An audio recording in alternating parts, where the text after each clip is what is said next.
Breast milk is just such a beautiful thing. It helps with everything. So you cannot be rocking bodysuits trying to breastfeed. You might want to grab a snack, sis. You might want to grab some water before you start breastfeeding. Hey, it's Shay. Welcome back to my channel, you guys. If you are new here, this channel is all about motherhood, lifestyle, and beauty. If that is something that you think you'd be interested in, stick around, hit that subscribe button, and join the family, okay? And if you enjoyed this video, don't forget to give it a thumbs up. So I am back with another breastfeeding video, you guys, and today's video is everything you need to know about breastfeeding, what I learned throughout my breastfeeding journey as a first-time mom. So let's just jump right into it. Today I'm going to share several tips, things that I've learned along the way, experiences that has happened to me, what you should look out for if you are preparing to breastfeed, things that I wish someone had told me before I started breastfeeding. So let's get started. The first thing I want to talk about is the correct latch. I know a lot of people talk about that. I'm not a lactation consultant, but I do know that when I was in the hospital, they did let me know that the baby is supposed to latch onto your breast, not just your nipple. It's breastfeeding, not nipple feeding. So that was one thing. I always assumed that the baby, they're sucking the nipple so that they just latch onto your nipple, but they have to have a majority of the areola, depending on the size of your areola, because every woman is different. But the baby should have the majority of your areola inside of their mouth in order to breastfeed efficiently. So that is one thing that I learned in the hospital. And if you don't have a correct latch, it can be really painful. It has happened to me before. You might get lazy or you don't know exactly how to show the baby what to do. If you are having issues with that, one tip that I can give you is if you kind of make a sandwich with your, I know that sounds weird, but it's like, I don't know how to show you guys, but it's basically you want to squeeze down on your areola, make it a little smaller, and then just stuff it in their mouth. And like for the first few months, I would do that to help him, just to make sure that everything was in his mouth and not just my little nipple. Because let me tell you guys, okay? If the baby is sucking on your nipple, it's gonna hurt so, so bad. A lot of women experience pain in breastfeeding, and it can be because the baby has a poor latch. So correct latch, very, very important. Okay, so the next thing that I wish I knew was a breast pumping schedule. I knew that you had to breast pump, I knew that you had to pump, whatever, but I didn't know that it was really like a thing. Like you have to schedule this into your day, because if you don't pump, if you plan on storing breast milk in your freezer, if you don't have a schedule, you're not going to really accomplish that. I'm dealing with that right now because my pumping schedule is pretty much non-existent these days. But in the beginning, I really did. I had it wasn't a set schedule, but I made sure that I was pumping at least 3 times a day because I wanted to have some things in my storage for my baby. Whenever I wanted to bottle feed him, start giving him a bottle and everything, there was plenty and plenty of supply in the beginning for me. It can be really hard sometimes because you're really, really tired and you have a newborn and you're breastfeeding. The last thing you want to do is pump. So kind of try to fit that into your schedule. Some people go crazy with it. I wasn't that crazy with it. Now again, you guys, everything that I'm saying, everything I'm mentioning in this video is from my experience in my breastfeeding journey. So the next thing also, I almost forgot to mention, is that I wish I pumped my colostrum. I see that some mothers did do that. Colostrum, if you don't know what that is what they call liquid gold, and that is when you first give birth to your baby and your milk is actually a really yellowish color, and that's like great nutrients for your baby that they need right away as soon as they're born. And some people actually pump that, and if their baby gets sick, they feed that to them, and it has great nutrients in it and great nutrition for them. It helps them get healthy again. So I think that's a really good idea that I plan to do with my next child way in the future. But yeah, so that's a good idea if you guys want to do that. Pump your colostrum, so as soon as you get home, I think it maybe like the first 2 to 3 days, you should still have colostrum. So just pump that and store that just in case your baby needs an extra little dose of nutrition. The next thing I wish I knew about was cluster feeding. Now, cluster feeding is when your baby is literally, like it says, cluster feeding. They're feeding like every 10 to 20 minutes within maybe not every 10 to 20 minutes, but maybe like 5 times within an hour they're feeding. I don't really know the exact time limit, but they're feeding a lot and very often is basically what I'm trying to say. That was something that I experienced a lot in the hospital. There was one time he was on my breast for like 45 minutes. Cluster feeding can be very tiring because you feel like, oh my gosh, I just fed you. Why are you hungry again? And it's just something that newborns do, and I wish I knew that. I didn't know that it would be so, it was really exhausting because you want to get rest too, and then the baby's just constantly on your breast. So that's something that I wish I knew about. So that's just something to look forward to as a new mom. It's and I'm not complaining about it. I was tired, but it's a really beautiful bonding experience, so I didn't mind it. I'm sorry if I keep looking at my phone. I really don't want to forget anything. Next, I want to talk about fluctuating milk supply. Now, I made a video about how I increased my milk supply. If you guys want to go check it out after you watch this video, it will be in the description below and also in the cards up here. A lot of moms deal with a fluctuating milk supply because breastfeeding is really all about supply and demand, right? The more your baby breastfeeds, the more milk you will produce, the less milk you will produce.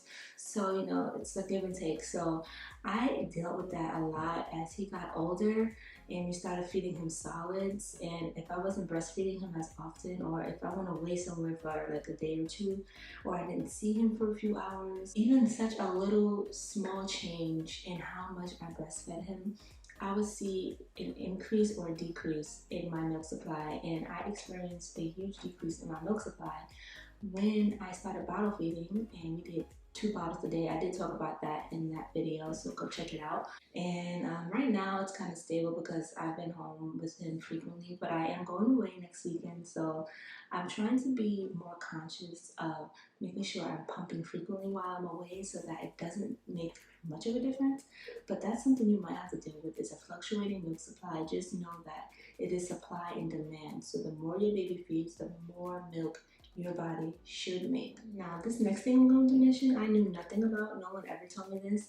So I'm going to tell you guys, and this is something that I dealt with in the very beginning, and that is nipple blisters or milk bubs, something. I don't know what they call them, but I call them nipple blisters. Nipple blisters, really, really painful. I had it kind of twice. But the first time, oh my goodness, it was very, very, very painful.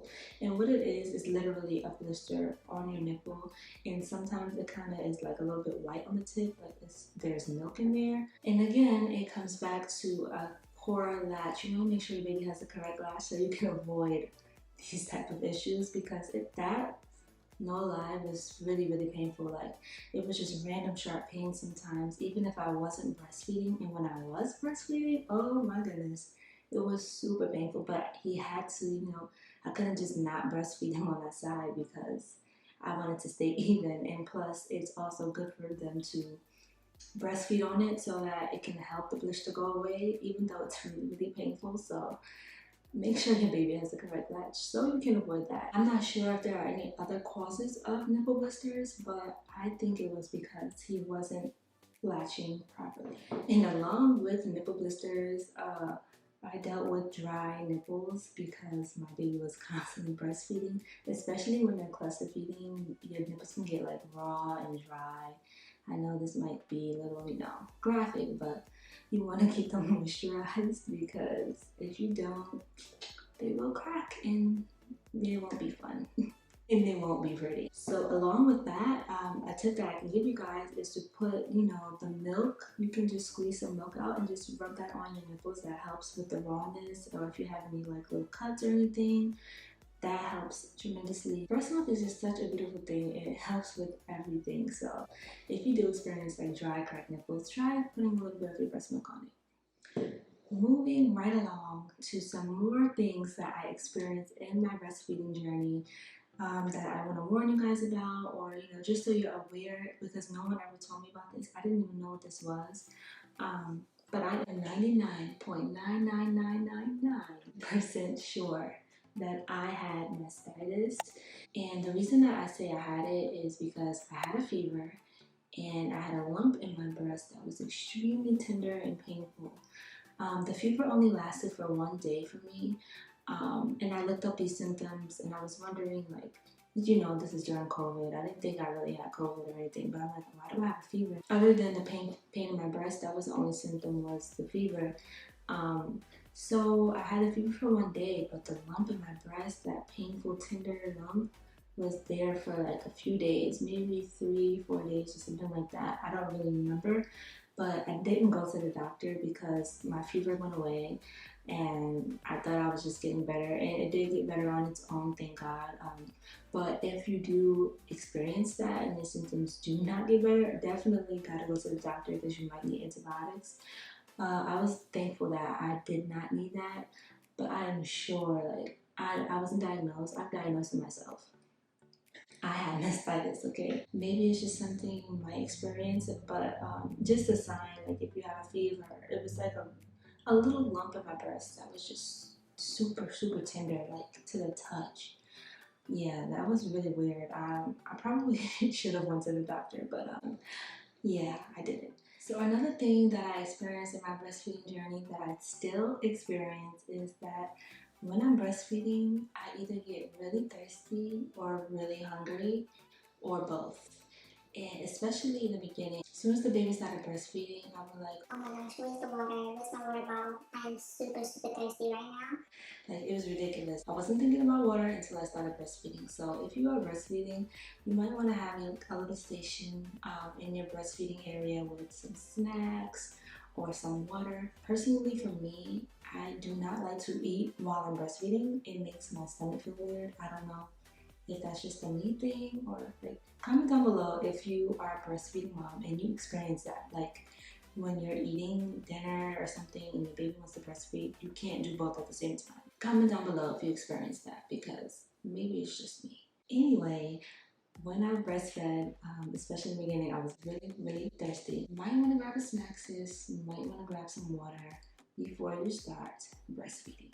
So another thing that you might not really think about until you start breastfeeding, like, you gotta wear clothes that are like breastfeeding, not appropriate. What's the word I'm looking for?